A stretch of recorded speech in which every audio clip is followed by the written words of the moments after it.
Hey guys, tonight we are stepping into a fog-draped manor house where the floorboards creak, the mirrors might sigh, and someone in the corner is clutching a thermos of oxtail soup like their life depends on it.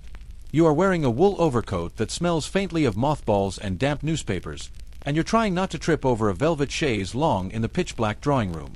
Somewhere, a ghost is allegedly watching, but you're more concerned with locating the sandwich tin before your blood sugar plummets. This is Edwardian ghost hunting. You probably won't survive this. Not because of the spirits, mind you, but because you're 3 hours into a seance with nothing but tepid tea, and someone just suggested summoning a Victorian child with a harmonium. So, before you get comfortable, take a moment to like the video and subscribe, but only if you genuinely enjoy what I do here. Feel free to drop your location and local time in the comments. I love seeing where and when you're all tuning in from. Now, dim the lights, maybe turn on a fan for that soft background hum, and let's ease into tonight's journey together. You press your ear to the wooden panels, hearing nothing but the distant cough of a dust-allergic footman. Ghosts are shy creatures, especially the Edwardian ones. They were summoned politely, by handwritten invitation, and occasionally via a brass spirit trumpet shaped like an enormous tulip. This, of course, was after you and your companions had spent a full hour deciding whether to use the round or oblong sandwiches first, and if anyone brought pickled tongue this time, they always did. The Edwardian era, stretching roughly from 1901 to 1910, but emotionally clinging on until about 1914, was a time when people were equally obsessed with the afterlife and what to pack for a polite afternoon. This is a world where you might see a lady wearing ostrich feathers delicately scribbling down ghostly murmurs in a monogrammed journal, while a gentleman nearby tries to adjust his monocle and simultaneously unwrap a pork pie. It's not that the Edwardians weren't frightened by ghosts, they absolutely were. But they were also terribly polite about it. Fear was something to be acknowledged gently, with a nervous cough, and perhaps a request for more jam sponge. And thus, ghost hunting became a strange social event. 1 part seance, 1 part club meeting, 1 part midnight picnic. Tonight, you've arrived at Rose Hall, an imposing country manor loaned to the local spiritualist society by a somewhat skeptical widow who mainly hopes someone will fix the draft in the East Wing. You're here because the butler allegedly saw a shadowy figure hovering by the garden hedge maze last Thursday, and also because someone said there would be custard creams. As you step into the drawing room, the candles flicker. Whether from an otherworldly breath or someone trying to sneak a sausage roll under their cape, you'll never know. The seance leader, a fellow named Barnaby H. Safford, begins arranging the seance circle with exaggerated solemnity. He's wearing spats. His mustache is curled so tightly it looks like it could pick up Morse code. A small, wiry woman named Beatrice places a jar of potted shrimp precisely in the center of the table to balance the energy, though you suspect she just didn't want to hold it. You take your seat and try not to think about how long it's been since your last proper meal. You may be wondering, why sandwiches? Why not a hearty roast or a steaming pot of stew? Well, aside from the logistical challenges of eating a full dinner by candlelight while summoning spirits, the Edwardians loved their dainty, crustless, transportable foods. Sandwiches were the perfect middle ground between respectability and sustenance. They were easy to pass around a seance table without disturbing the delicate ghost-attracting energies, or so it was believed. They also didn't leave behind too much scent, an important consideration when you're trying to detect phantom perfumes or cold gusts from beyond the veil. Some ghost hunters claimed sandwiches actually helped anchor the physical body during spiritual excursions. Others just liked the excuse to bring a picnic blanket into a haunted library. Historians still argue whether the obsession with ghostly visitation was driven more by grief from the recently concluded Victorian era or by boredom. After all, in a society that frowned upon open displays of emotion, channeling your sorrow into a seance felt appropriately tidy, especially when accompanied by buttered crumpets and lemon cordial. As you sit in the circle, you're handed a slate and chalk. This was a popular method back then. Ghosts were expected to write their messages like overburdened school children. Often the results were creative. One seance in 1909 produced the message, "Edna is trapped under the stairs. Tell her to stop shouting." Edna was, in fact, upstairs making tea. Just as the candlelight dims again, possibly due to a nearby draft, possibly due to the spirit of Lord Cavendish, you feel a cold sensation on your ankle. A spectral hand. A warning from beyond? No. Just Beatrice's cat, whom she insists on bringing for ghost detection, and because it gets lonely at home. You resist the urge to reach for your sandwich too soon. The unspoken rule of ghost hunting is that you wait until the first fake moan or suspicious table creak before digging in. It's only polite. And besides, that's when the stories start to flow. The misremembered sightings, the shaky photographs, the time Arthur swore he saw a ghost but it turned out to be his reflection in a punch bowl. So here you are, in a creaky manor, sitting on a wicker stool, surrounded by flickering candles, the scent of old upholstery, and a generous scattering of crumbs that may or may not be from the previous ghost hunting party. And you begin to realize something strange. You're not frightened. You're not exactly convinced, either. But there's something cozy about this ritual, this elaborate game of belief and cucumber slices.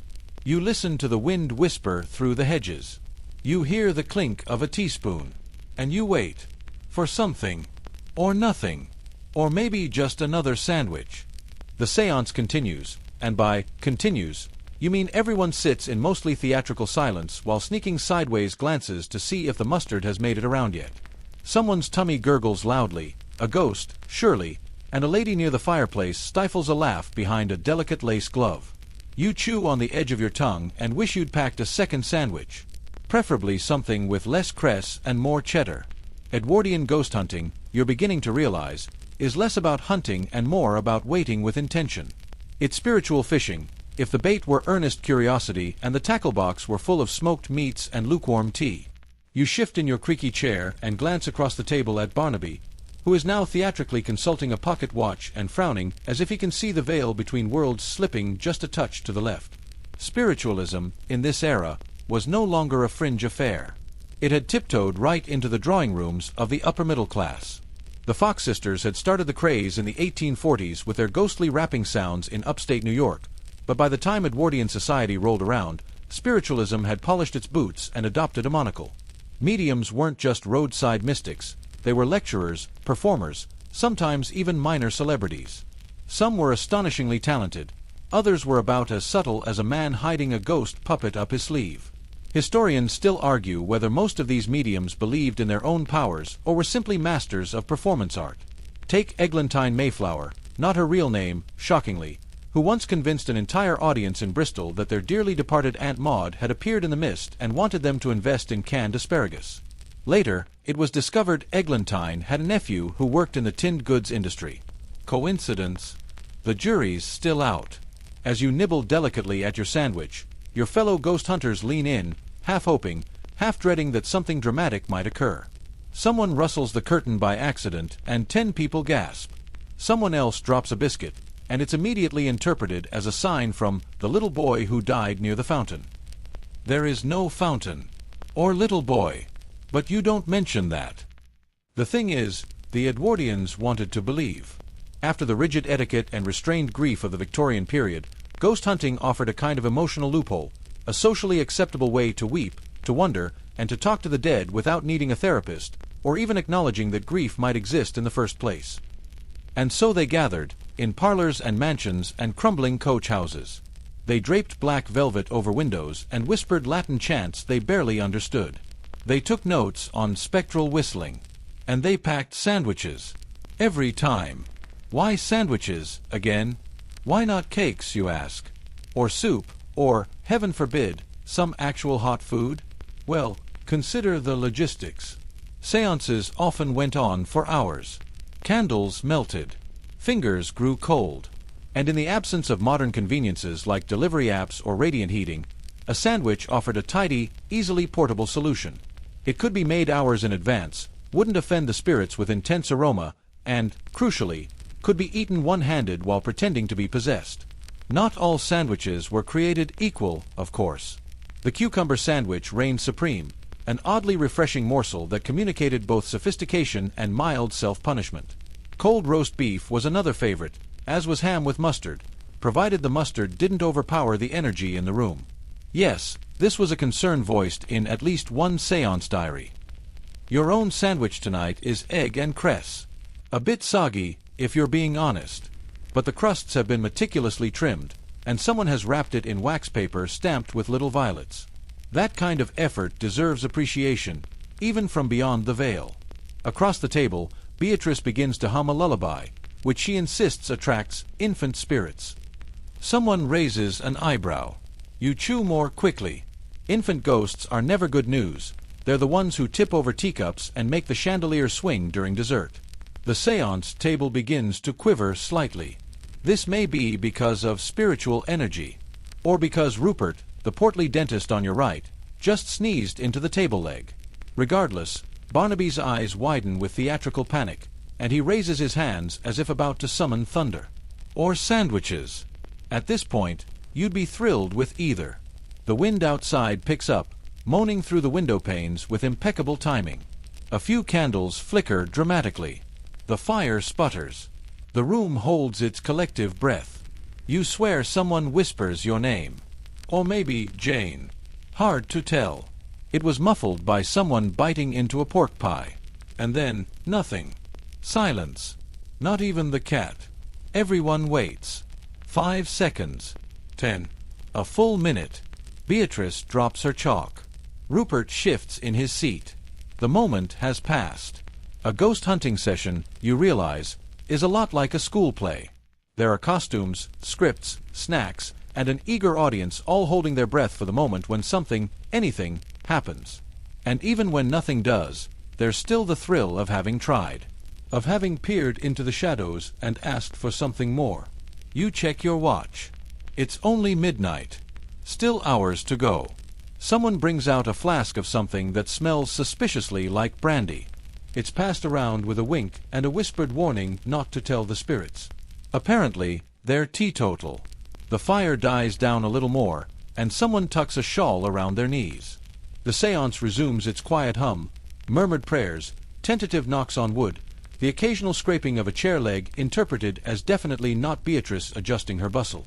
You close your eyes for a moment and lean back, half listening to Barnaby's gentle monotone as he channels someone. Or no one. It doesn't really matter. The sandwich was good, the company's warm, and the room smells faintly of wax, rain, and old lavender. And maybe that's all you need from a ghost hunt. No poltergeists. No ghastly moans. Just a few stories, a flickering flame, and a quiet night in a dusty room with good manners and better snacks. You don't remember falling asleep, but at some point during Barnaby's third attempt to channel the Baroness of Blenheim, you blink and realize you've missed at least one round of ghostly whispering and a minor incident involving someone's hair ribbon floating mid-air. Or possibly being lifted by a draft. Historians still argue whether a sudden change in room temperature during a séance indicates spectral presence or just a poorly sealed window. Your half-finished sandwich is now mysteriously missing. Either you sleep-ate it, or a ghost with a taste for cress is loose in the room. Outside, the wind continues its slow, deliberate conversation with the ivy-covered walls. A clock chimes somewhere in the depths of the house. One of those old, melodramatic ones that thinks every hour is the climax of an opera.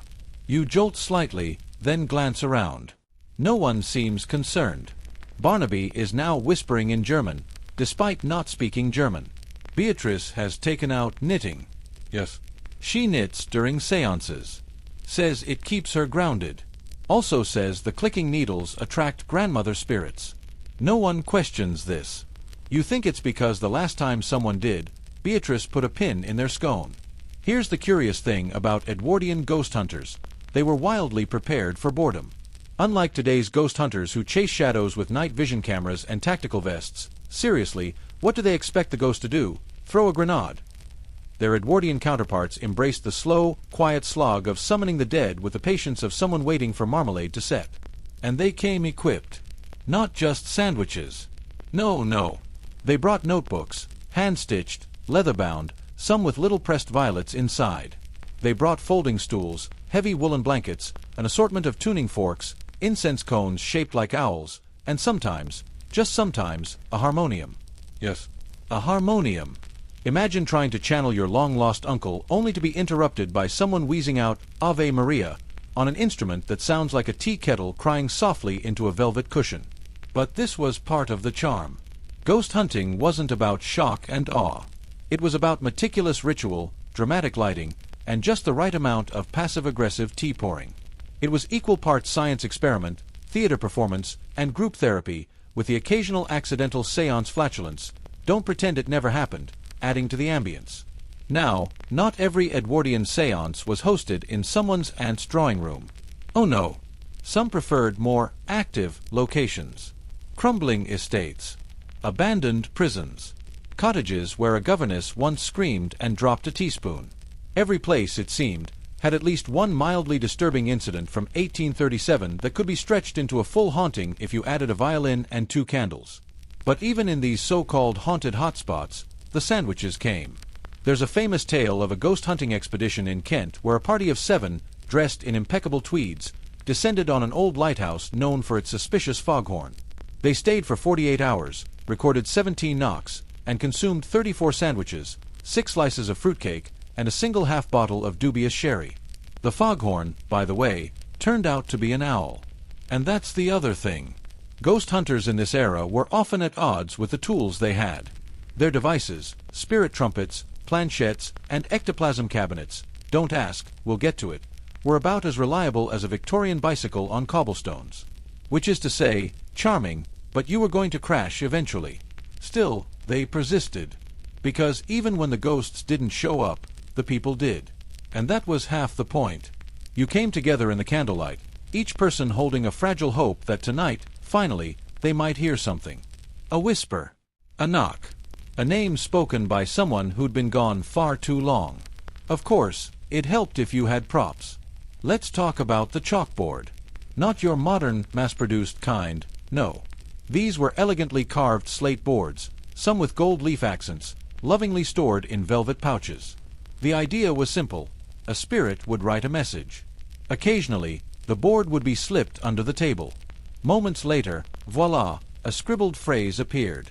One famous ghost supposedly wrote, "Tell Margaret I miss the plum jam," before disappearing into the ether. Whether this was a heartfelt message or a hungry medium's projection remains one of those delightful scholarly debates. Then there were bells suspended from strings, and when the room was quiet enough, the slightest jingle would send everyone into a frenzy. There was one particularly enthusiastic gentleman named Colonel Flack who was convinced his great-uncle communicated exclusively through Morse code tapped out on teaspoons. He spent 12 years attending séances with a silver teaspoon pinned to his lapel. He never received a single message, but did earn the nickname Teaspoon Flack, which, frankly, is a title anyone would be lucky to have. Back in the room, Barnaby's taken a short break to oil his mustache and refill the incense cone shaped like a heron. You stare at the gently curling smoke and wonder, not for the first time, how much of this is ghost-related and how much is Edwardians just needing a really good excuse to stay up past 10 with friends. The séance circle reassembles. Beatrice has finished one sock. Rupert has fallen asleep upright and is gently snoring in time with the fire's crackle. Someone quietly unwraps another sandwich, chicken and sage, you think, and offers you half. You accept gratefully. Your stomach is still uncertain whether the earlier sandwich was real or spectral. Then, the room grows still again. Barnaby raises both hands. A candle goes out. You didn't see who did it, but the effect is excellent. He begins to chant in a low, rhythmic voice. Something about corridors, about shadows, about the unseen. The harmonium begins a low hum in the corner. You glance over. Beatrice is pumping it gently with one foot while casting runes with the other. Show off. You hold your breath. The table trembles, genuinely, this time. You can feel it. A slow, deliberate vibration. One of the chalkboards slides forward an inch. Someone lets out a quiet, startled gasp. It's probably Rupert, dreaming about marmalade again. You lean forward. This is the moment. Maybe. Or maybe not. Edwardian ghost hunting doesn't guarantee results, but it promises the experience. The ritual. The anticipation. The stories you'll tell afterward, sitting around with crumbs in your lap and candle wax on your sleeve. And if nothing else, it gives you an excuse to eat sandwiches in the dark while claiming to do something noble. Honestly, that might be the most magical part of all. The candle sputters back to life with a small hiss, as though it too is slightly skeptical of what's going on. The chalkboard remains still. Whatever message the ghost of Margaret's jam-loving companion wanted to send, if they were here at all, seems to have vanished into the same liminal zone as all your socks and at least 3 of your childhood dreams. Still, there's a palpable shift in the air now. The séance isn't a bust just yet. Now, this section of the evening, call it the mid-seance lull, is when things get especially Edwardian. You know, the point where energy dips, someone sneezes into a lace handkerchief, and someone else tries to summon a spirit fox named Bernard.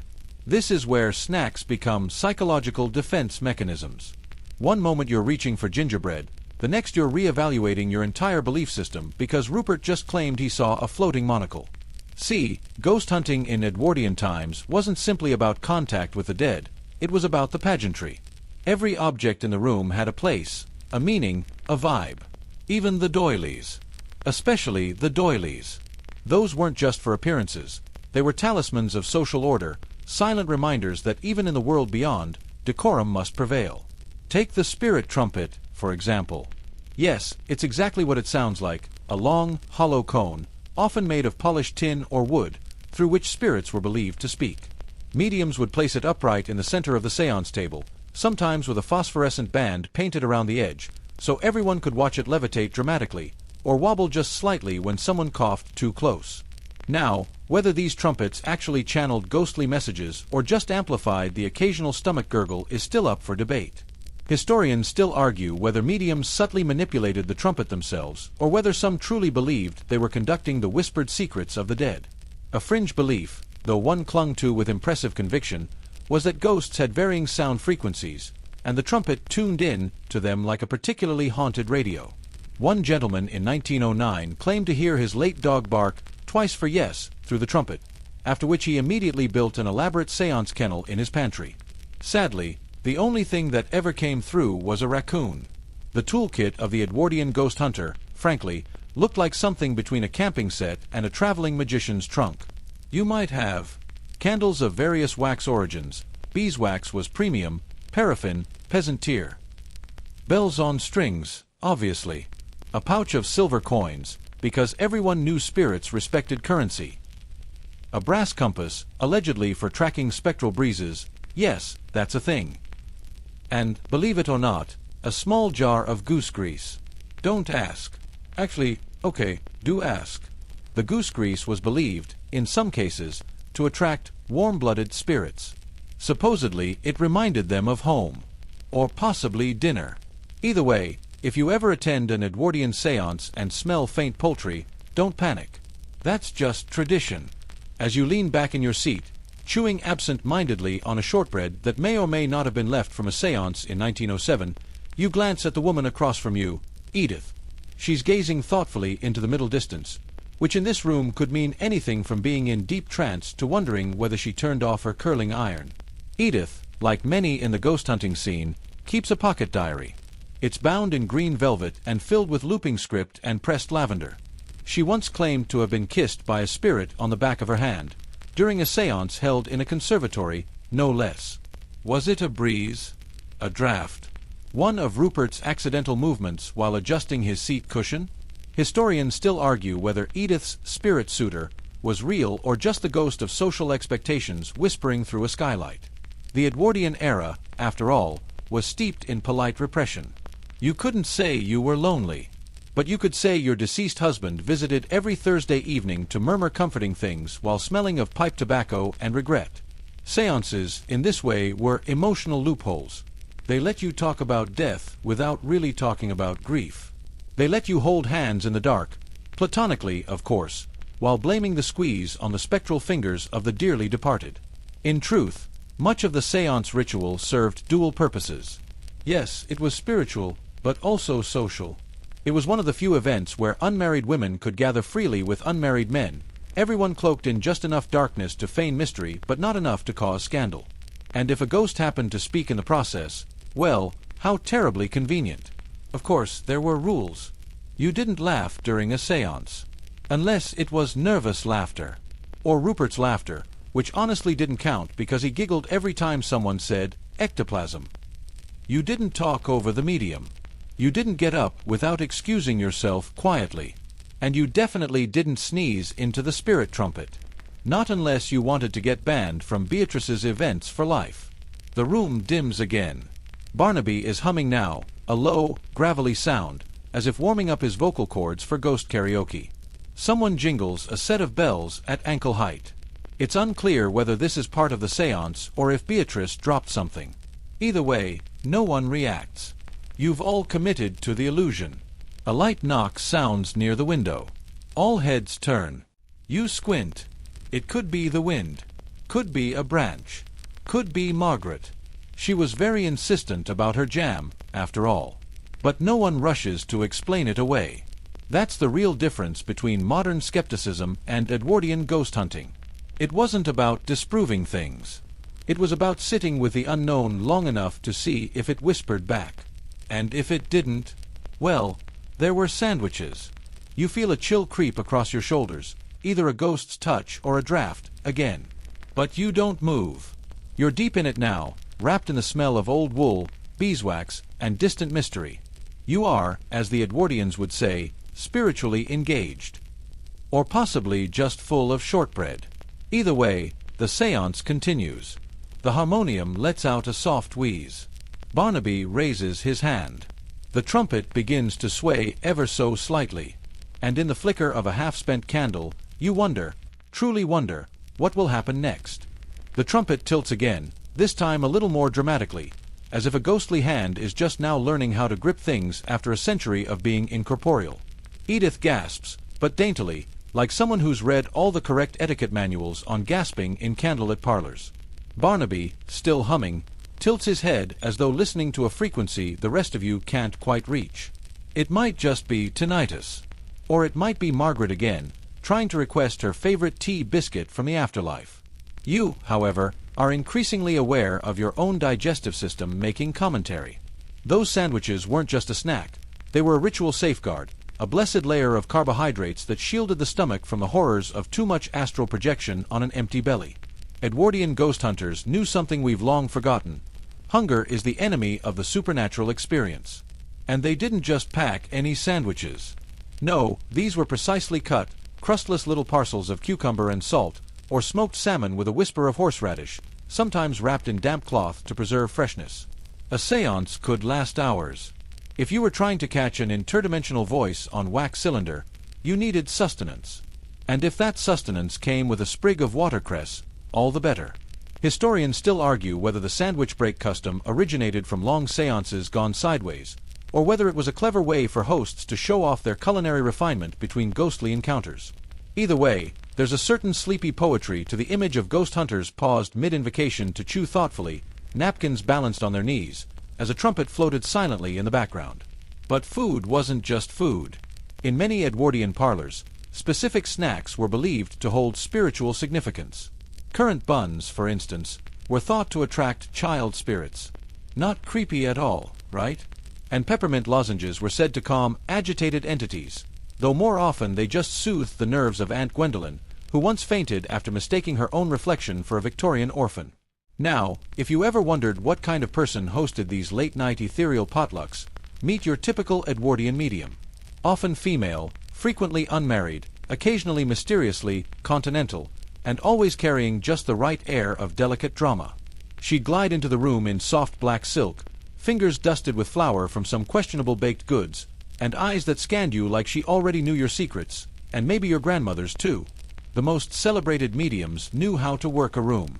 They spoke in gentle, faraway tones, paused just long enough after each sentence for dramatic tension, and frequently entered trances that lasted precisely until the tea was ready.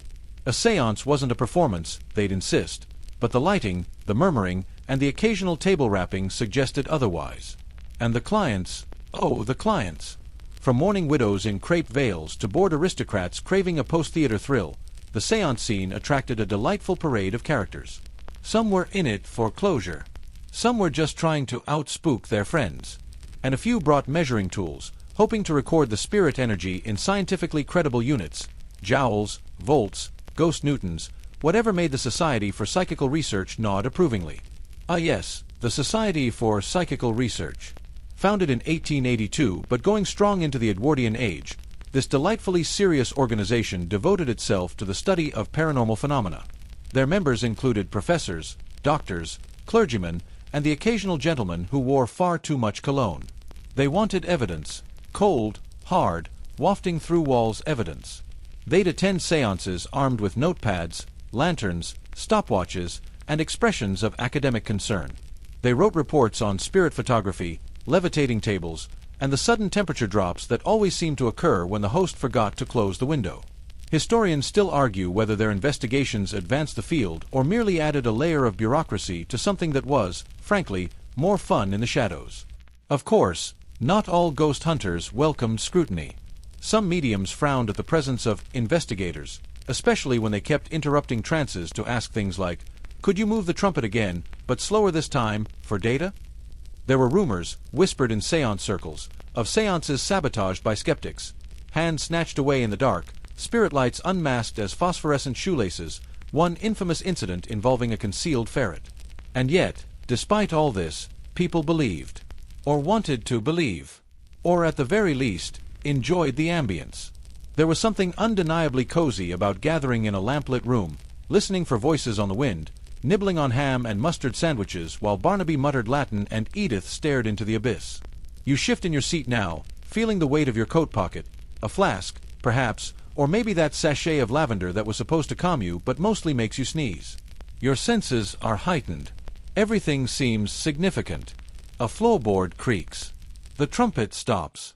Silence stretches out, long and thin, like a ribbon pulled tight across the veil. Then, just when everyone is holding their collective Edwardian breath, a light rap comes from beneath the table. Knock knock. 2 taps. The room freezes. Margaret. Aunt Agatha.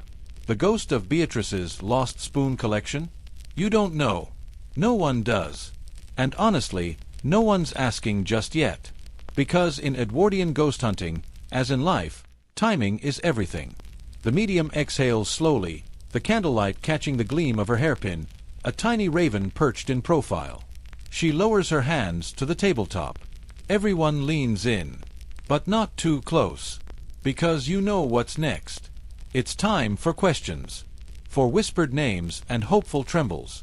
It's time to ask the spirits what they want, and hope they're not just here for the sandwiches. You try to steady your breathing as the candlelight flickers like a hesitant yes or no answer from the veil. Across the table, someone rustles. Not a ghost, just Barnaby, finally adjusting his monocle after it nearly slid off during the trumpet's encore.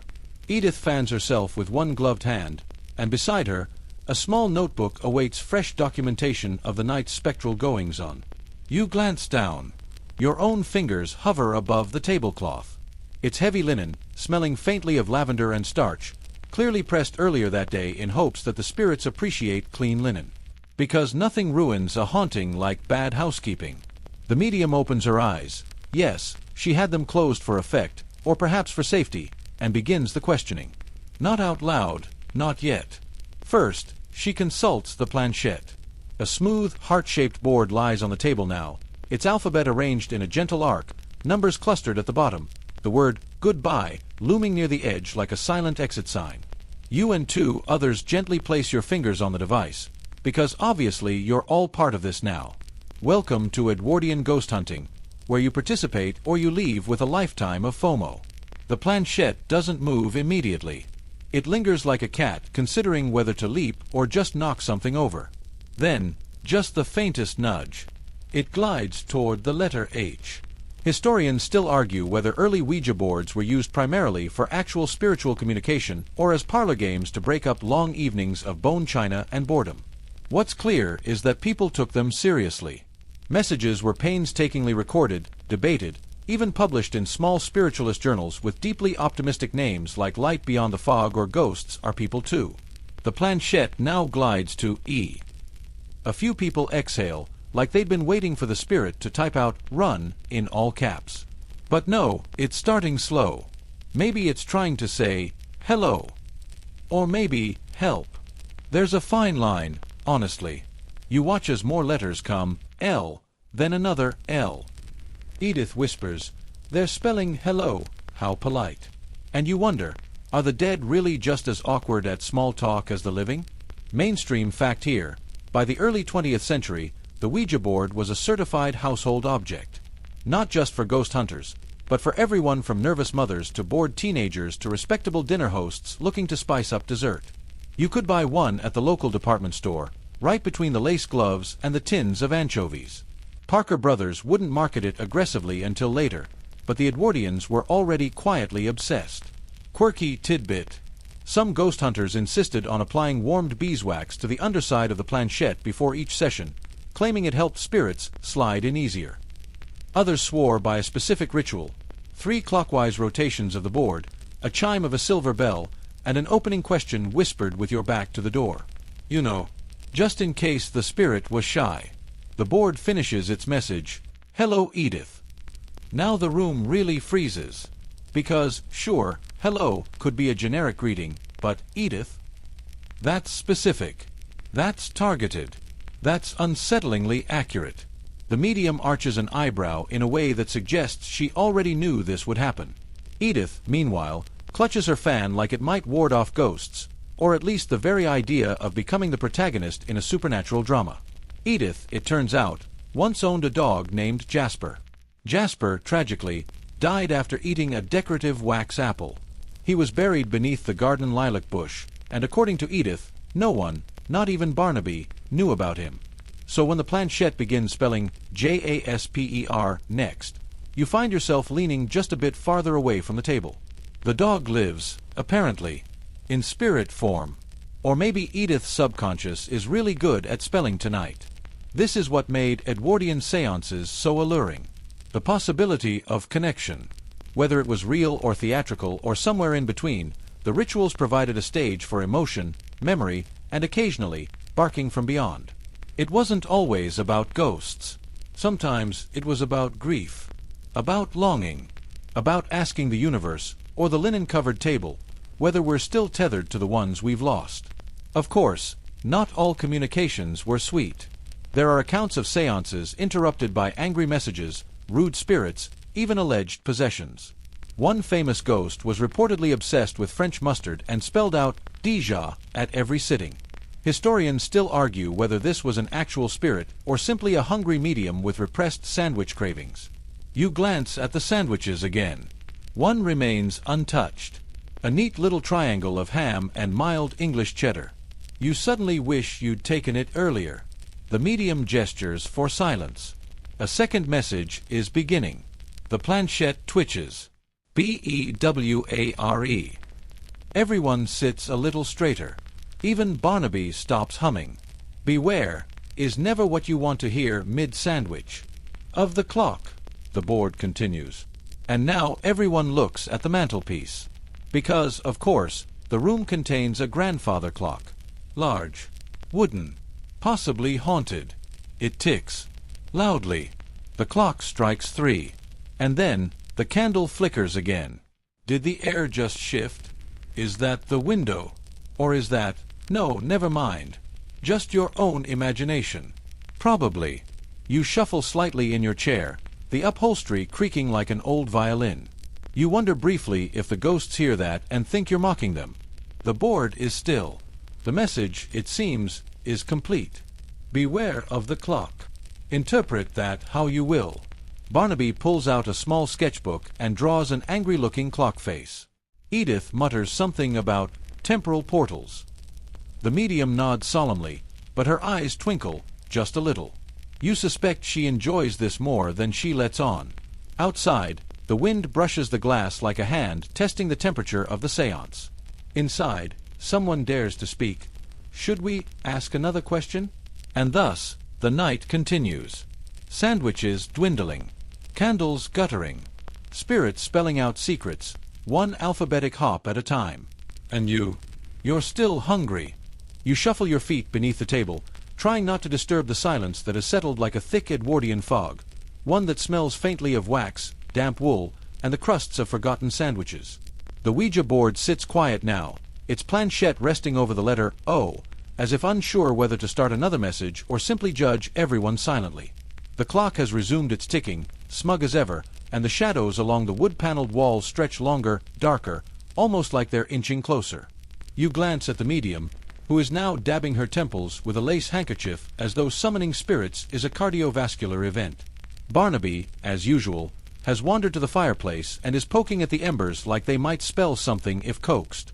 "Well," says Edith, adjusting her shawl, "I suppose the warning could refer to the curse of temporal displacement." You blink at her. The what now? She lifts her chin primly. It's a theory. Time slips. Portals. Some believe clocks aren't just instruments for measuring time, they're gateways. Especially old ones. Especially loud ones. Historians still argue whether Edwardian society was genuinely obsessed with time or simply annoyed by it. Consider this. The early 1900s brought with it railway schedules, synchronized factory bells, and an unforgiving culture of punctuality. Time was no longer a suggestion. It was a ruler smacking your knuckles if you dared to dawdle. So perhaps, in a way, haunted clocks were just a very elaborate protest. But time wasn't the only thing hunted. As ghost hunters gained popularity, so did their gear. You glance across the parlor and spot an intriguing box. Polished mahogany, brass latch, leather handle. One of the investigators unlatches it with great ceremony, and out comes what can only be described as a steampunk fever dream. This, dear listener, is the spectral harmonic oscillator. A name that sounds like it belongs on a synthesizer, not a ghost hunt. It buzzes faintly when switched on, lights blinking in hues no spirit has officially endorsed. The machine, you are told, detects etheric disturbances in the air, though really, it just makes a room feel more like a spaceship and less like a damp drawing room with mild ghosting. Quirky tidbit time. One inventor in 1906 claimed to have created a ghost detector using modified bicycle parts and a cat's whisker diode. He believed spirits interfered with early radio signals and could be heard speaking, if only one adjusted the frequency precisely and didn't mind the occasional burst of opera. Your spectral harmonic oscillator, alas, emits nothing but a low, suspicious hum. Still, its presence seems to invigorate the room. The group gathers again, now armed with goggles, notebooks, and enough excitement to override common sense. Ghost hunting in the Edwardian era wasn't just about sitting still and channeling the beyond. It was also about theatrics. One investigator flips open a copy of Phantasmal Frequencies of the British Isles, an impressively illustrated manual featuring diagrams of ghost anatomy, including the rare but terrifying vortex wraith, which apparently could be banished with salt and firm sarcasm. Someone begins adjusting the curtains. "It's too bright," they mumble. "Spirits don't like glares." You can't argue with that. Especially not when one of the group lights an incense cone that smells like a combination of rosemary and melted boot polish. The smoke curls upward, dancing lazily in the warm parlor air, forming shapes that resemble nothing but still get everyone excited. "It's the Duke of Gloucester's nose," someone exclaims. No one argues. The ghost hunters in this room are part of what was called, in very serious fonts, the Society for the Investigation of Occult Phenomena. You learn that meetings like this were held monthly in various stately homes, dusty libraries, and once, memorably, in the orangery of a woman who claimed her citrus trees whispered secrets after dusk. You're handed a notebook. You're now an official participant. On page 1, if you experience shivers, sudden emotional shifts, or a craving for custard, make a note. These may be spiritual in origin. You consider writing, "I'm mostly just cold and mildly confused." Instead, you draw a ghost with a monocle. Somewhere outside, a fox yips. Inside, the group rearranges itself for what they call a shadow test. This involves a lantern, a strategically placed mirror, and the belief that ghosts can be detected via their unwillingness to cast shadows, or their tendency to cast several. You're assigned mirror duty. You kneel awkwardly beside it, trying not to think about your own face looming back at you. The lantern is positioned just so. The rest of the group murmurs encouraging phrases like, "We're with you, Arthur," and "Show yourself, darling." The mirror reveals nothing but reflections. The wallpaper behind you. The candlelights tremble. Your own sleep-deprived face looking skeptical and mildly damp.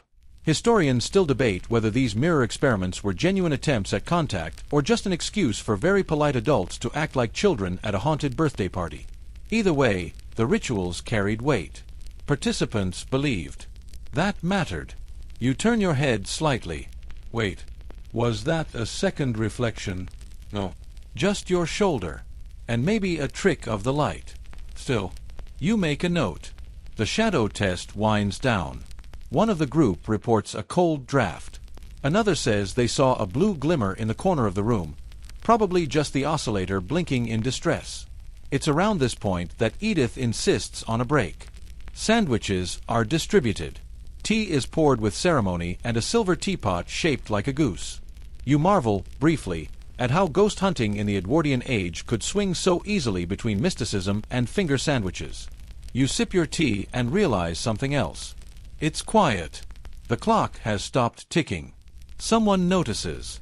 Everyone turns. The medium stands. She approaches the clock, and without touching it, whispers, "It's happening again." No one explains what it is, but everyone seems to know. You nibble your sandwich and consider whether this is the best worst idea you've had all month. The ghost hunt is only just beginning. You press your napkin to your mouth, not because you're dainty, let's not kid ourselves, but because you're trying to stifle that sandwich-induced hiccup at what may be the worst possible time. The parlor, once filled with the clink of teacups and the rustle of cucumber slices, has fallen into a hush. All eyes are now on the stopped clock. Not broken, not wound down, just still. And there's something extra unnerving about a quiet clock in a room that insists on echoing every creak of your chair like it's a ghostly sneeze. The medium has moved closer, eyes half closed in dramatic meditation. You'd think she's communing with the dead, but judging by the soft gurgle of her stomach, she might just be digesting her egg and cress sandwich. Still, she raises one hand, slowly, reverently, and gestures for the group to form a circle again. You oblige, because at this point, the sandwiches are gone, the tea's gone tepid, and let's face it, you kind of want to see if something is going to levitate. Preferably something other than the butter knife. With the lights dimmed to an acceptable Edwardian ghost hue, somewhere between late dusk and Victorian gaslight mystery, the seance resumes. This time, there's a twist, a new tool, recently imported from the continent. A spirit trumpet. Yes, a trumpet, but not the jazzy kind. This one's a long, tin funnel, designed to amplify the whispers of the dead. Or possibly just confuse them. It's placed reverently in the center of the circle, angled toward the ceiling like it's ready to announce the arrival of ghost royalty. Mainstream spiritualists at the time swore by these trumpets, believing spirits could channel their voices through them to speak audibly. Others, probably wearing more sensible hats, argued that most messages sounded suspiciously like the medium's ventriloquism practice session. Historians still argue whether any of these so-called messages were ever spontaneous or if the trumpet simply made the seance feel more interactive. The Edwardians did love a gadget, after all. The group holds hands. The room feels like a wind-up toy waiting for a crank. And then, a faint sound. Nothing coherent. Just a hiss. Then a waver of syllables that may have been beware, or maybe beans. Hard to say. Spirit trumpets were rarely known for their sound quality. Someone gasps. The trumpet wobbles. You flinch. Did anyone else feel that? Barnaby hisses. Feel what? Edith replies, ever the skeptic, dabbing her forehead. A gust. Cold. You feel it too. A draft. But not from the window. It's as if it slips under the floorboards and coils around your ankles like a ghost cat looking for snacks. One woman mutters a protective chant under her breath. Something about salt and holy water. You eye the tea tray, wondering if jam counts as a spiritual deterrent. It's around this moment the medium goes rigid. Oh great. Eyes still closed, she begins to speak. Not her voice, but one that trembles with what you hope is not just indigestion. The name she utters sends a minor shiver down the spines of those present. Reverend Mellington. Now, that's a name straight out of an Edwardian ghost story if ever you heard one. And according to Edith's urgent whisper, it's not made up. Turns out, the Reverend Mellington was once the master of this very house. An amateur exorcist. Full-time Victorian gloom merchant. He disappeared under mysterious circumstances in 1889, during a séance, no less. And now, apparently, he's back. Cue nervous laughter. A dropped teacup. Barnaby muttering something that definitely sounded like, "Well, that's me gone." The medium begins recounting, through the Reverend's presence, how he had discovered a thin spot in the veil between worlds. This house, he warns, is perched atop one. That's right, you're basically sitting on supernatural Swiss cheese. Fringe tidbit time. One particularly ambitious ghost hunter in 1911 tried mapping these thin spots using weather balloons filled with lavender smoke.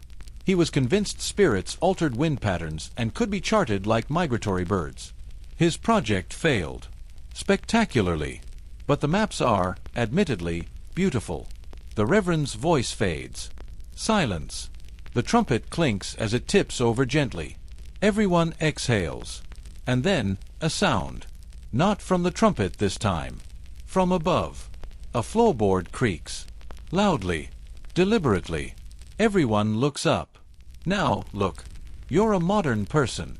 You've watched horror movies. You know not to investigate attic sounds. But the Edwardians? Oh, they live for that kind of thing. A couple of them are already halfway to the stairs before you can even open your mouth to say, maybe don't. So up you all go, into the hallway lit by flickering sconces and nerves. The staircase moans under every footstep. At the top, the corridor stretches ahead like something out of a fever dream. Carpeted, dim, lined with portraits whose eyes probably didn't move, but maybe don't look too long, just in case. You reach the attic door. It's ajar. Inside, dust. Stale air. A trunk. A rocking chair that no one remembers owning. And in the center, placed directly under a grimy skylight, is a single object. A cracked pocket watch. Not ticking. Its hands are pointed exactly at 3:07. That's the time the clock stopped downstairs, someone whispers. You all stare at it like it might leap up and offer you a biscuit. Edith steps forward, bless her brave, practical heart, and opens the watch. Inside the lid, a message etched faintly in looping cursive. Don't wind it. Not again. Now, this could be one of those moments where you all run screaming. But remember, Edwardian ghost hunters were built different. You though, you just really wish you had another sandwich. And as the group turns to leave the attic, the floor creaks again, but no one's moving. The sound came from behind the trunk. No one checks. At least not yet. You descend the attic stairs with the slow, wary movements of someone who's just been told their sandwich may be haunted. The group is quieter now, less of the giddy, we're chasing spirits, energy and more of the, did that clock really stop by itself? Kind of hush. The air seems thicker too, or maybe that's just the dust still clinging to your sweater. Either way, there's a faint coppery scent in the hallway, like old coins or the kind of pennies you don't want to pick up. Back in the parlor, someone carefully places the pocket watch on a silver tray, as if it's radioactive, or worse, might start ticking again without permission. It doesn't. Yeah. Barnaby is now pacing, muttering about electromagnetic fields and how the human body can be temporarily charged by static energy. Might explain the attic, he says, or the trumpet thing. Maybe even the name drop. Someone offers him a biscuit as a peace offering, which he accepts and devours like it holds answers. Still, you can't help but notice how everyone's sitting a little straighter now. The jokes are fewer. Even Edith, who once compared the séance to a pantomime with tablecloths, has gone uncharacteristically quiet. She's staring at the watch. This is usually the point in your average ghost hunt where someone suggests calling it a night, claiming they have a headache or suddenly remembered their dog needs emotional support. But Edwardians? Nope. This is when things escalate. Enter the plan. A midnight vigil. Because if the spirits are already peeking through the veil, why not keep the door open a bit longer? That's the logic. Slightly flawed. But it does mean more sandwiches, which is frankly your priority right now. So the parlor is reset, candles relit, trumpets polished, thermos flasks refilled with questionable Edwardian coffee. You're given a blanket, a cushion, and exactly 1 square of fruitcake. Your seating assignment is apparently based on your aura profile, according to Marjorie, who once read auras professionally for dogs. You try not to ask questions. This time, there's a twist to the proceedings. No medium. The idea is to go pure, to let the spirit speak without an interpreter. Just a recorder, a logbook, and a few wide-eyed believers waiting for something to happen. Now, a mainstream historical fact here. By the early 1900s, spiritualism had begun shifting from flamboyant theatricality towards something a little more scientific. Ghost hunters increasingly used new technologies like phonographs, thermometers, and even early photography to try and capture paranormal evidence. Recorders were especially popular, even though most of them captured more stomach growls than ghostly whispers. You press record. Time stretches in the dim candlelight. Occasionally, someone shifts or clears their throat. The flames flicker, and you're sure you hear a chair creak, but nobody moves. Then, faintly, a rustle. Not dramatic. Not cinematic. Just soft. Like someone brushing past a hanging curtain. You glance over, expecting Edith or Barnaby to offer a logical explanation, but even their expressions have flattened into cautious stillness. The curtain in the corner trembles slightly. Not from wind. The windows are shut. You checked. Twice. Could be air pressure, someone whispers. Or mice, Edith offers, though she doesn't sound convinced. You all go back to your waiting, eyes half-lidded, necks a little stiff, ears straining to hear the whispers of a world that might not want to be overheard. Then, an unexpected sound. A distinct pop, as if something mechanical had just snapped. You glance toward the tea tray. The watch. Its minute hand has moved. Slightly. Barely. And yet, no one touched it. You were all watching. And now the room has gone colder, and you swear the candle flame nearest the tray is leaning away from the watch like it knows something you don't.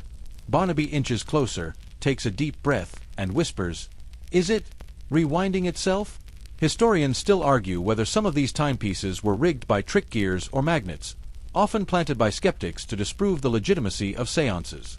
But no one found magnets in this case. And you definitely didn't see Barnaby slip anything under the tray, unless he's hiding gear in his socks, which frankly seems beneath him. Then, a moment of near-slapstick horror. The trumpet shifts again. Not falls. Just tips, slowly, toward the fireplace and rests there like it's trying to hear better. No one laughs. Not even you. Instead, someone suggests moving the watch to another room. Just to test, they say. You follow them to the sitting room down the hall, a cozier space with doilies, lace, and enough mahogany to qualify as an arboretum. The watch is placed on the piano. Everyone backs away. You feel ridiculous. Also intrigued. And possibly gassy. Fruitcake was never your strong suit. 10 minutes pass. No movement. You breathe again. Until, out of nowhere, one of the piano keys depresses with a quiet, mournful clink. You freeze. That could have been weight redistribution, Edith says too quickly. Sure, if ghosts redistribute themselves like butter. Fringe tidbit time. In 1908, one amateur investigator claimed he'd witnessed an entire piano float 3 inches off the ground during a séance in Brighton. No one else backed up the story, and he was later found selling haunted sheet music. But still, it added to the mystique. You gather around the piano. Stillness. No more notes. But you feel it, the pressure in the room. Like you're not the only ones watching anymore. Barnaby breaks the silence. Maybe we should wind the watch. Everyone protests. Even you, and you're usually the poke it with a stick and see what happens type. But he's already reaching for it. His fingers pause above the crown. Tick. Just one. Soft. Singular.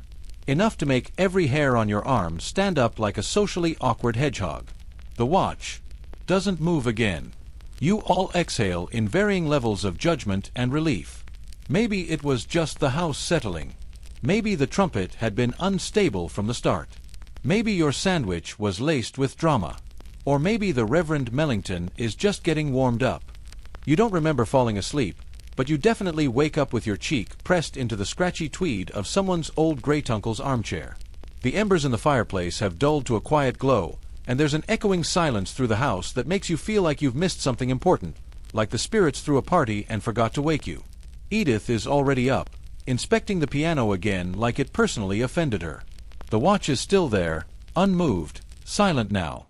Someone offers you a lukewarm cup of tea and a sad-looking slice of bread that might have once known butter in a past life. It's breakfast, Edwardian ghost hunter style. Apparently, jam is too decadent for the dead. You stretch, crack your neck, and try to remember whether it was all just half-dreamed nonsense. Then Barnaby strolls in holding the recorder from last night like it's a sacred relic. His eyes are wide. Not wild, just caffeinated and deeply spooked. He pushes play. It's mostly quiet at first. A cough. The shuffle of someone adjusting their cushion. The sound of you very audibly biting into a sandwich, unfortunate. Then the curtain rustle. Yep, definitely real. Not wind. Not mice. Just the sound of fabric reluctantly shifting. Then it happens. Faint but there. A voice. Not clear enough to be decipherable. More of a low murmur, like someone speaking through a glass of water at the end of a long hallway. But undeniably human. Rhythmic. Measured. Almost as if reciting something. Barnaby rewinds. Plays it again. Still there. And now that you're listening properly, there's something else. A soft whistle. Not musical. Not wind. Like the breath you take right before speaking, but no words follow. You all go quiet. Eventually, Edith, ever the brave one, breaks the silence with a sigh and an eye roll. Could be bleed through. These things sometimes pick up stray broadcasts. It's possible. Recorders back then were notorious for catching fragments of passing conversations, strange frequencies, even radio waves from several miles away. Mainstream historical fact. Edwardian ghost hunters often argued whether voices captured on recorders were paranormal in origin or simply technological hiccups. Even famed investigators like Oliver Lodge, yes, the radio pioneer himself, once believed he'd heard his deceased son speaking through spirit wireless. No joke. He even published a book about it. But historians still argue whether those recordings were authentic, or just the result of grief, faulty equipment, and the placebo effect wearing a monocle. You all huddle around the recorder like it's going to speak again. It doesn't. The house, however, starts to. A clock chimes the wrong hour. Somewhere in the walls, a steady ticking begins that doesn't seem to match any of the timepieces in view. And faintly, so faintly, you think you hear footsteps overhead. Remember, you're on the ground floor. Edith perks up. Right. Attic. Nope. Not again. But yes. Again. You follow the group, because that's what ghost hunters do. Or maybe you just don't want to be alone in a room with that weird whisper loop. Back up the staircase. Creak. Groan. Candle flicker. This time, you notice something new. On the wall outside the attic door, someone has scratched what looks like tally marks, about 13 of them. Fresh. Not dusty. And not there yesterday. Could have been there for years, someone mutters, as if that's comforting. The door groans open with a reluctant sigh. The attic looks the same. Musty. Cold. Filled with the kind of forgotten things you don't want to remember. But there's a draft now. You swear there wasn't a draft before. Marjorie brings out a pendulum. Yes, really. She calls it Old Henry, and treats it with the same reverence one might offer a therapy dog or a favorite spoon. She holds it over the spot where the trumpet first moved. It spins slowly, then faster, then violently jerks to one side. Everyone leans in like moths toward a very sarcastic flame. Spirit, are you trying to communicate? Marjorie asks. The pendulum swings again. You all wait. The wind picks up. Not from outside. From the attic itself. And now, for your fringe tidbit. In a lesser-known 1911 report, one group of Edwardian investigators claimed that attic spirits preferred written questions over spoken ones, insisting that the dead tire of voices, but love ink. They left paper slips overnight and returned to find, allegedly, faint answers written in pencil. Most turned out to be rude doodles. Still, the idea caught on. So naturally, Barnaby has paper. He places it on the floor, puts a pencil on top. You wait. Nothing happens. Marjorie sighs. Edith yawns. You consider napping in a cobweb. Then, scratch. Just one. Tiny, but audible. You look down. The pencil has shifted an inch. Nothing's written. Yeah. Someone suggests leaving the room, letting them write in peace. So you do. Back down the stairs. Teacups clinking, breath held. You wait. 10 minutes. 15. Then you return. The attic is colder. On the paper, a word. One, slightly crooked, wobbly word. Lunch. Someone gasps. Then Edith breaks into a wheezing laugh. Of course. Of course the ghost wants lunch. Probably sick of our terrible sandwiches. And that's when it dawns on you. Maybe the ghosts aren't trying to terrify anyone. Maybe they're just hungry. It wouldn't be unheard of. Spiritualist circles in the Edwardian period were obsessed with the idea that spirits retained earthly cravings. There were reports of entities requesting beer, of all things, and even one infamous séance where a ghost reportedly demanded a mutton pie and silence. You all file back downstairs in a daze. And Barnaby, he makes another sandwich. He places it neatly on a plate. He sets it in the middle of the parlor with a small, respectful bow. No one speaks, not even the ghosts. You sit quietly, watching the sandwich. It's just a humble slice of white bread with something probably pickled in the middle. Classic Edwardian fare, bland enough to insult a ghost, but also likely what they were used to in life. There's no dramatic flicker of candlelight, no orchestral spike, no sudden clatter of china. Just the faint sound of someone's stomach grumbling, possibly yours, and the unshakable sense that something is about to happen. But it doesn't. Not in the big, theatrical way ghost stories like to end.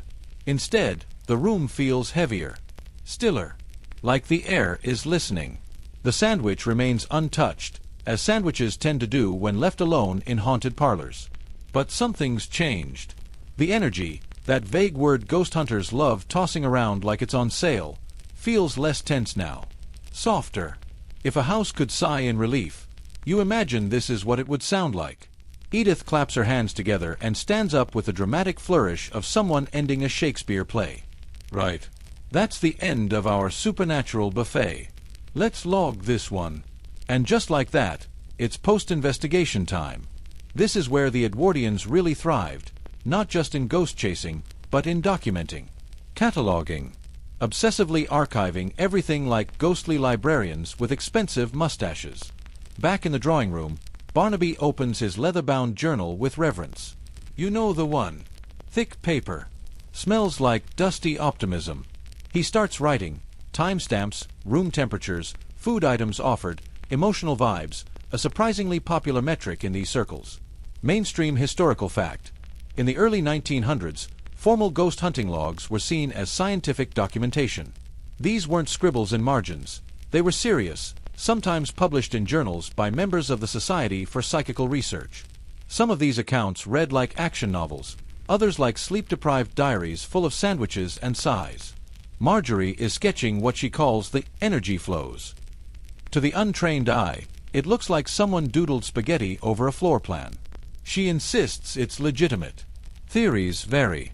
And of course, Edith's contribution is a sharp-tongued critique of how ghosts are never punctual and how someone should have brought biscuits instead of bread with commitment issues. As the team logs everything, you realize something.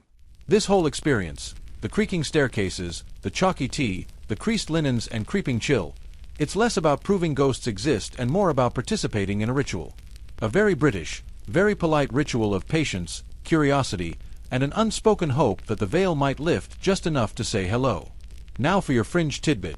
One obscure Edwardian investigator named Darius Fenn claimed that spirits could only appear after exactly 43 minutes of silence in a space where sandwiches were present. He never explained why. No one could verify if this worked. But he was known to carry a stopwatch and a full lunch at all times. Historians still argue whether these eccentric claims were performance art, misunderstood science, or just clever ways to sneak snack time into ghost hunts. After the logs are complete, the group begins the ritualistic winding down. Instruments packed, notebooks closed, teacups rinsed. No one says much. Not because they're frightened, but because that's part of the etiquette.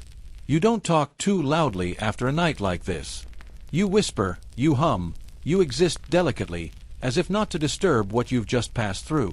You help fold a moth-bitten blanket. You straighten a painting that was crooked when you arrived. Probably just a coincidence. And then, almost casually, Barnaby points to the old grandfather clock.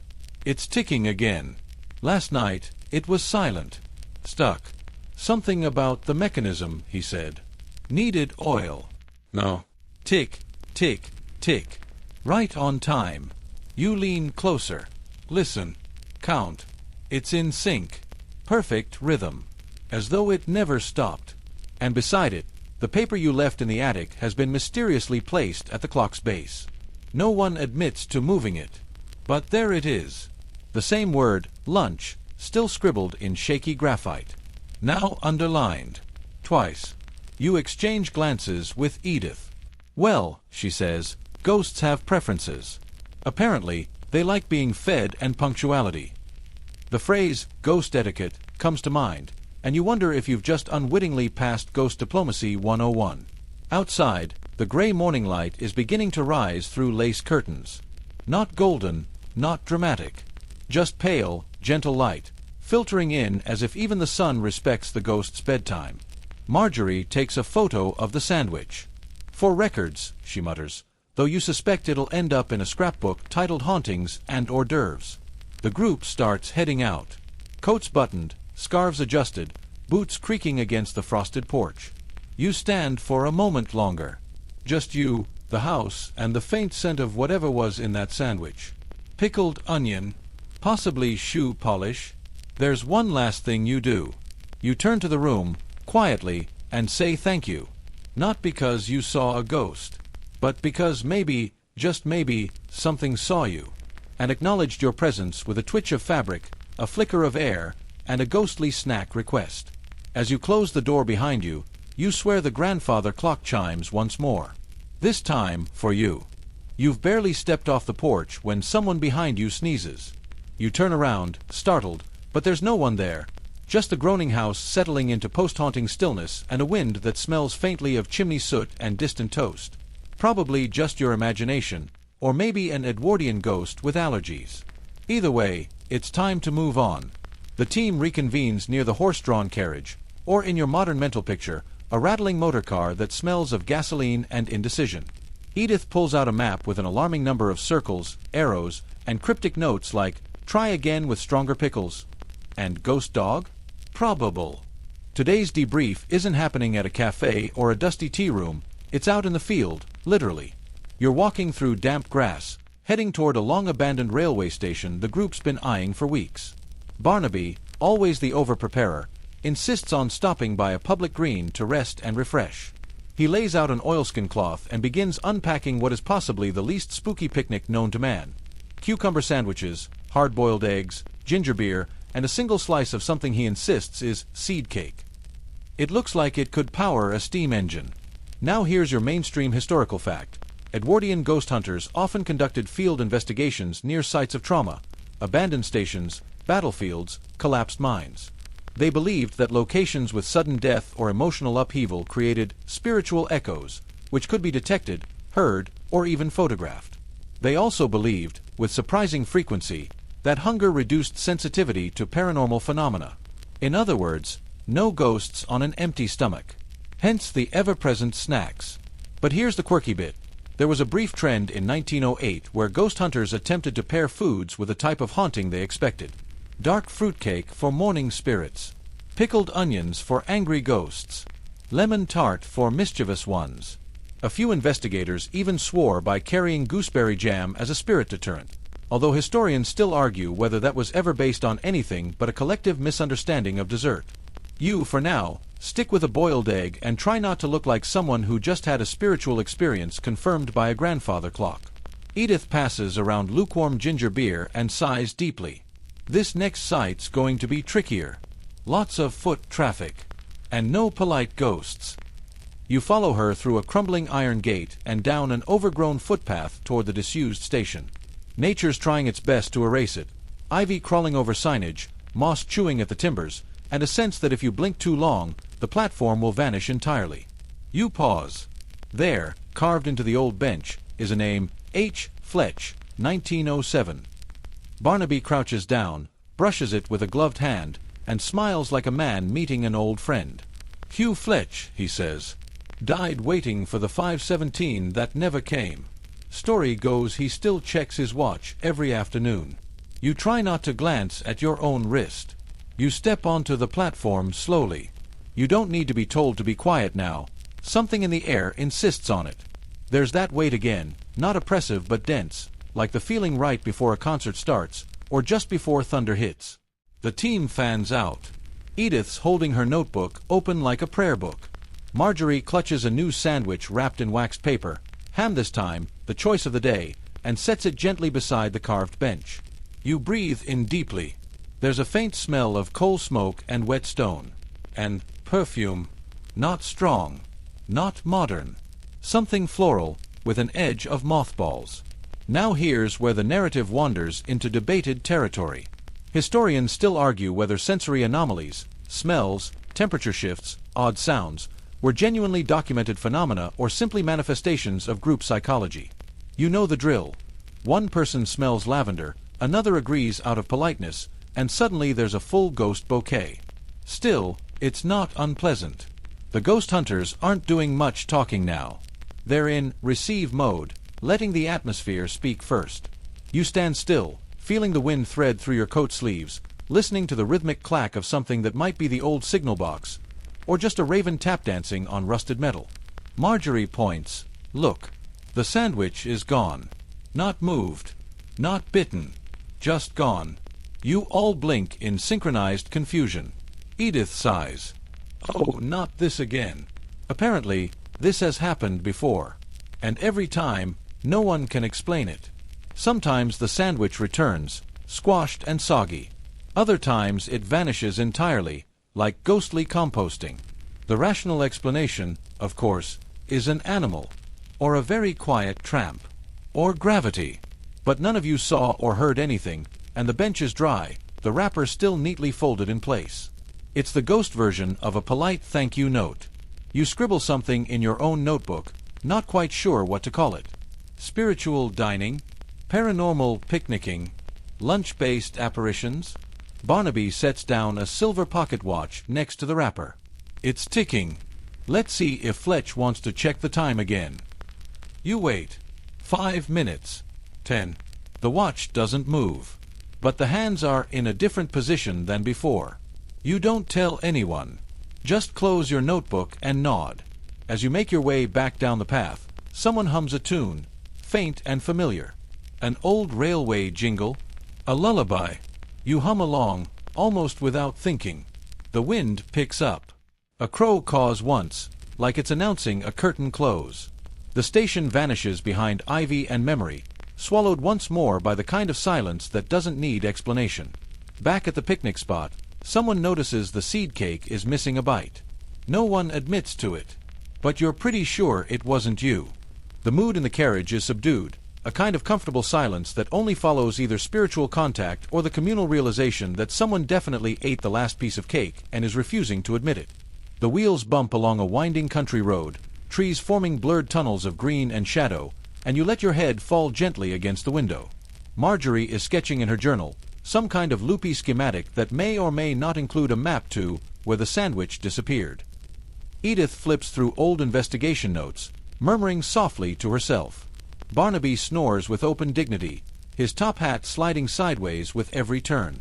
You, however, are still trying to figure out how the ghost of Hugh Fletch managed to lift a fully wrapped ham sandwich without crinkling a single scrap of wax paper. And more importantly, what would compel a 1907 apparition to prefer ham over cucumber? This brings you to the age-old debate. Did Edwardian ghosts only manifest when they were acknowledged, or were they always present, simply awaiting the right conditions? Historians still argue whether so-called intelligent hauntings, the kind that interact with the living, were ever real phenomena or just clever acts of group suggestion, elaborate staging, or even early forms of spiritual performance art. Your group leans toward the more generous interpretation. The ghosts are there, and they're just doing their best with limited post-life energy. A little kindness and a well-timed biscuit go a long way. The next stop isn't a stately home or windswept ruin, but a lodging house, brick-faced, sagging at the corners, with lace curtains that twitch suspiciously as your carriage clatters up the path. A woman greets you at the door. Pale, thin-lipped, wearing a shawl that might have been beige in a past life. "Room 4's the one you want," she says, not waiting for introductions. She still cries at midnight. Every night, same time. The team looks at each other. Marjorie shrugs. We've dealt with weepers before. You follow them up creaking stairs, where the wallpaper is a patchwork of faded florals and forgotten moisture. The corridor smells of dust, old lavender, and those tiny cakes people only pretend to like. Room 4 opens with a groan that sounds a little too choreographed. Inside, one iron bed, one chair facing a window, and a cracked teacup on the sill. There are scratch marks on the floorboards. 3 long ones, dragging from under the bed to the wall. "Excellent," whispers Barnaby, suddenly wide awake and oddly cheerful. He starts unpacking equipment, electromagnetic sensors, thermometers, a bell without a clapper, and the usual flask of tea. You settle into the corner, watching as Edith arranges a miniature phonograph. Not to play to the ghosts, but to capture from them. It's just past 11 when things begin to shift. The air cools, despite the radiator clicking loudly in protest. A breeze moves across the room, though all the windows are shut. You hear it before you see it. Soft, whimpering sobs, like someone trying very hard not to be noticed. You lean forward. There's a shape in the chair. Not a person, not quite. But a shift in light, like the memory of someone rather than someone themselves. You blink. It's gone. Barnaby's hand tightens around his teacup. She's early. Now here's your historical fact. Many Edwardian ghost hunters believed in resonant time slips, the idea that certain emotional moments repeated themselves like echoes. Midnight weeping, that could be a trauma loop. And while it sounds theatrical, they genuinely tried to treat these occurrences with empathy, believing that acknowledgement might ease the repetition. The fringe tidbit. One particularly ambitious hunter tried singing lullabies at haunted clocks in hopes of syncing spectral schedules to human ones. It did not go well. He reportedly ended up with 17 chiming mantelpieces and a nervous breakdown.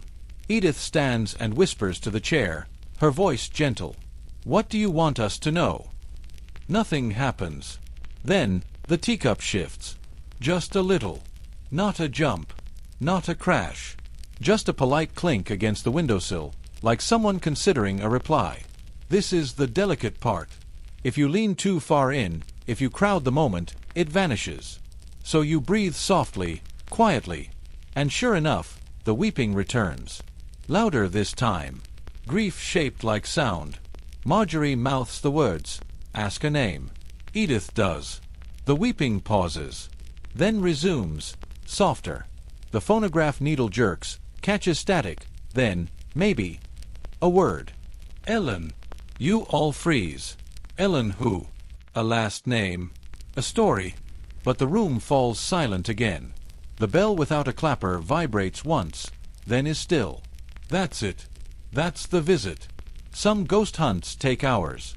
Others, minutes. And when they're done, you feel it like the end of a theater performance, when the house lights come up and no one's quite ready to leave. You file out slowly, past the innkeeper who watches you with dry curiosity. She told you her name? She asks, like it's the start of something, not the end. You nod. She says, good. I'll tell the others. That might help. Back in the carriage, no one speaks. The silence isn't awkward. It's the kind of silence people share after seeing a meteor fall or hearing a confession. Not everything needs to be unpacked right away. Eventually, Edith says, we'll send her flowers. Marjorie, and another sandwich. Barnaby, deadpan, ghosts don't like egg salad. Too much sulfur. You laugh, softly. As the road winds toward your final stop, you start to wonder, were these ghosts ever the point? Or was it the sitting still, the listening, the small acts of gentle curiosity in a world that moves too fast? You don't answer yourself. You just look out the window, past trees and mist, and wait for the next story to arrive. By the time you reach the next location, dawn is curling faintly at the horizon like someone dimming up a lamp too slowly. The team should be exhausted, and they are. Your bones feel like bread left in soup for too long, but there's something addictive about the quiet hush before a hunt. You step out onto gravel. A thin mist wraps itself around your ankles like a clingy cat. Before you stands a railway station. Abandoned. Mostly. One rusted bench, cracked glass in the ticket window, and a timetable that's only legible if you squint and believe in miracles. It smells of iron, old rain, and whatever lives between pages of forgotten books. According to a letter, anonymously sent, naturally, this station once ran a ghost train. Yes, a literal ghost train. You're not making that up, and no, it wasn't just a metaphor for government inefficiency, though that would track. The claim is simple. At exactly 4:12 a.m., twice a year, a translucent steam engine slides silently through this platform. Nobody knows where it's going. Some say it carries lost souls. Others think it's a time loop caught in rusted rails. Historians still argue whether the Edwardians believed in such elaborate transportation-based hauntings or whether stories like this were rural myths dressed up in city clothes. But at least one journal from 1909 references phantom rail schedules that appeared in official postings, only to vanish later. Which is wild. And slightly concerning if you ever plan to use public transit in Victorian England. Barnaby sets up a folding chair and unwraps a cold meat pie. Marjorie stands near the end of the platform with a wind gauge, because apparently ghost trains might stir the air. Edith produces a pocket watch from a velvet pouch, pure gold, ticking very softly, and sets it beside her, eyes never leaving the tracks. You take the middle, sitting on the bench with a thermos of tea that tastes like regret and floral soap. The silence here is meaningful. You've been in silence before, but this has structure. Like a room with furniture you can't see. 4:10. No movement. 4:11. Still nothing. Then you feel it before you hear it. A kind of vibration in your shoes. The softest rumble. Not deep, like thunder, but light and precise, like someone tapping out Morse code on a tin lunchbox. You lean forward. The track gleams briefly, just one pulse of moonlight that seems too perfect to be accidental. And then it's there. A shimmer. Just beyond visibility, yet somehow more real than the rusted signs around it. A shape built from memory and condensation. It coasts soundlessly, wheels turning in rhythm, but without any contact. Like it's skating on possibility. Inside the windows, you glimpse movement. Shapes seated. Reading. Sleeping. One wears a bowler hat, another knits without looking down. None of them seem aware of you. The train glides past the station. Slows. Stops. No steam. No hiss. Just that hush. That pre-storm hush. Then one door opens. Barnaby whispers, "This is new." Marjorie, ever the bravest, steps closer. Inside the carriage, a soft light glows, amber, like candlelight passed through honey. She doesn't enter. She just waits. The door stays open. Then, gently, a parcel floats down onto the platform. Wrapped in brown paper. Tied with twine. No one moves for a long moment. Finally, Edith picks it up and places it on the bench beside you. You all watch the door. It closes without a click. The train hums. And just as silently, it continues down the tracks and disappears around a bend that no longer technically exists. Historians still argue whether Edwardian society genuinely believed trains could be haunted, or if the symbolism of mechanical progress outpacing spiritual understanding created these ghost train stories. It's hard to say, but one journal, the Psychical Times, did feature a multi-page spread about rail-bound hauntings and the failure of linear time. Which, honestly, sounds like the best dissertation you never wrote. You finally untie the twine on the parcel. Inside, a stack of letters. Postmarked 1910. Never opened. Never delivered. Each addressed to a different name. Some are elegant cursive. Some blocky and rushed. All clearly written by hand. A mystery. A gift. Or maybe a responsibility. You take one. Just one. Slide the flap open. Inside, a note. Just one line. "Thank you for waiting." You all look at each other. And despite the fatigue, despite the weirdness of dawnlight mixed with mist and whatever realm you just brushed against, there's a peace that settles over the group. A moment later, Barnaby mutters, "Shame the train didn't have a dining car." You chuckle. There it is. The sandwich callback. Because yes, even in moments of metaphysical intensity, the hunger remains. The sandwiches remain. Edwardian ghost hunters always packed them, after all. Not for energy, but for grounding. For proof that you're still solid. Still here. One final tidbit. There were whispers, even back then, of picnic seances conducted in graveyards, where food was shared with the dead in hopes of breaking the boundary. Most people thought it was symbolic. A few. They left extra plates just in case. Back in the carriage, as the sky shifts from lilac to pink, you cradle the bundle of letters. Edith records every detail in her ledger. Marjorie hums a tune you don't recognize. And Barnaby, once again, nods off in his chair like an old dog with one ear raised just in case there's another sandwich to be had. You lean your head back and close your eyes for a moment, letting the clatter of hooves and the creak of wood lull you into that half-space between waking and sleep. One more stop to go. One last spectral story. One final sandwich. And maybe, just maybe, a ghost who answers back. You arrive at the final location under a sky that's trying to make up its mind. Clouds smeared with orange, birds making those judgmental chirps that feel like commentary on your sleep schedule. There's a crunch of gravel beneath your boots, and then, there it is. The last house. Or rather, the husk of one. A hunting lodge turned manor turned museum turned whatever this is now. Peeling paint. Doors that sag like they've just had a difficult conversation. A sign barely legible, Parnaby House, private property. And below that, in faded stencil, closed for repairs. Since 1923. The sandwich wrappers have multiplied. Everyone's tired, a bit grumpy. Even Edith is squinting at her notes like the lines are trying to escape the page. But still, you gather your gear and push open the gate that doesn't so much creak as complain. This place is legendary. Not for the ghosts, but for how it made people believe. The Parnaby Lodge case was once the crown jewel of the British Ghost Society's collection.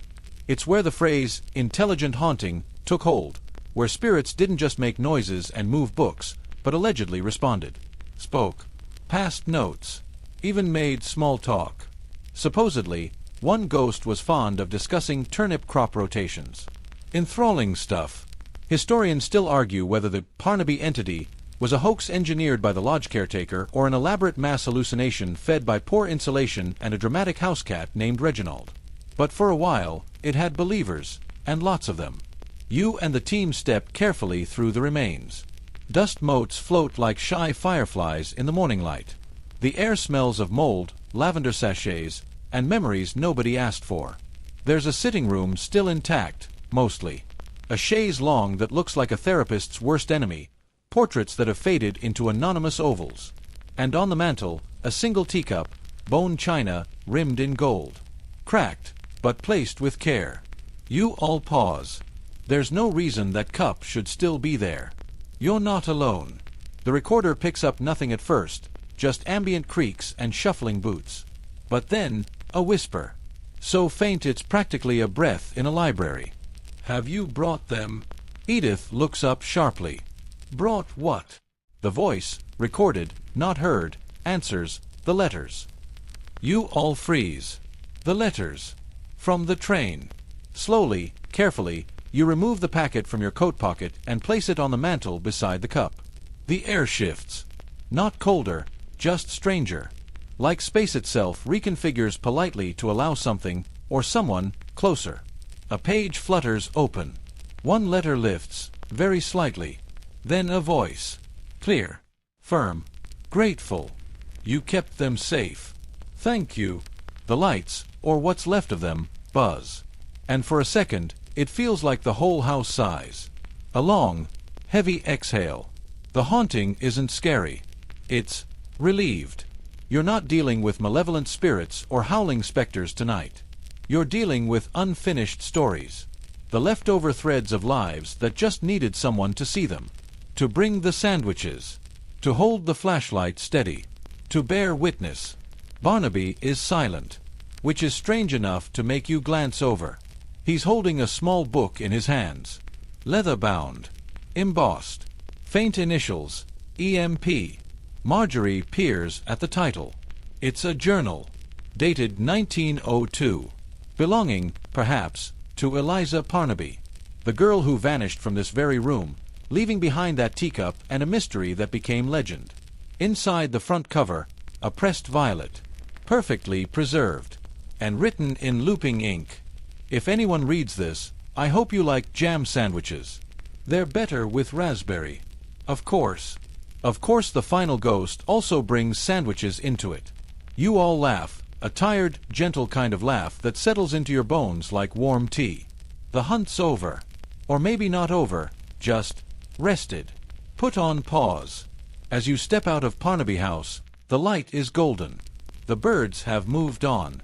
A breeze rustles the ivy, and the old sign swings gently as if nodding approval. The job was never about the ghosts, really. It was about the rituals. The flask passed around. The sandwiches. The sitting in silence long enough to let a house speak, or a spirit exhale. The Edwardians knew this, in their own lace and cravat way. They built entire toolkits, thermometers, chalk circles, bells on strings, But always, always pack something to eat. Because in the end, a haunting doesn't have to be terrifying. It can be a moment, a memory, a message. And yes, sometimes it comes wrapped in wax paper with a smear of mustard. You and the team walk back to the van. Barnaby is already chewing on something suspiciously jammy. Marjorie hums again. This time, it's definitely a sea shanty. Edith scribbles, eyes bright, as though she just solved a puzzle no one else knew was being played. One last look back. The house doesn't wave goodbye. It doesn't need to.